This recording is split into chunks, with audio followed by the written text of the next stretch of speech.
কাল সব না পাওয়ার হিসেব মিটে গেল। রাতের কলকাতায় রাস্তায় দাঁড়িয়ে দু চোখ ভরে দেখলুম আমাদের তিলোত্তমাকে।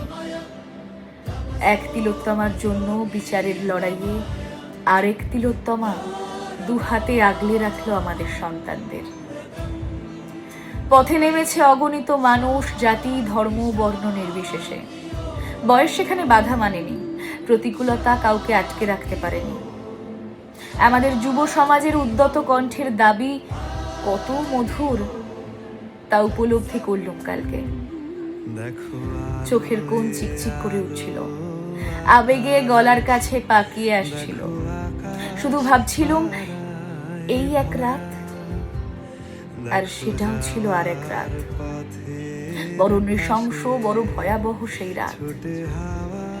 কাল প্রতি মানুষের আওয়াজে মিশেছিল তিলোত্তমার সেদিনের আর্তনাদ। সেদিন কল্লোলিনী শুনতে পায়নি যে আর্তনাদ, আজ সারা বিশ্ব শুনছে তার কান্না।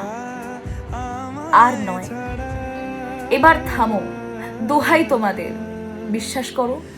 মানুষের কান্নায়, মানুষের আর্তনাদে, বুক ভরা হাহাকারে তোমরা নিঃস্ব হয়ে যাবে। দেখবে দেখবে তোমাদের জীবন খালি, তোমাদের মরণ খালি, তোমাদের দু হাত খালি হয়ে যাবে।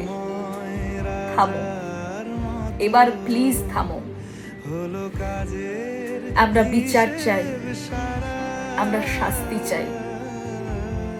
বলতে গিয়েও বারবার চোখের কোণটা ঝাপসা হয়ে যায়, কিন্তু তাও আমরা বলতে চাই, অপরাধীদের বিচার চাই, শাস্তি বলে আয় রে ছুটে আয় রে তারা,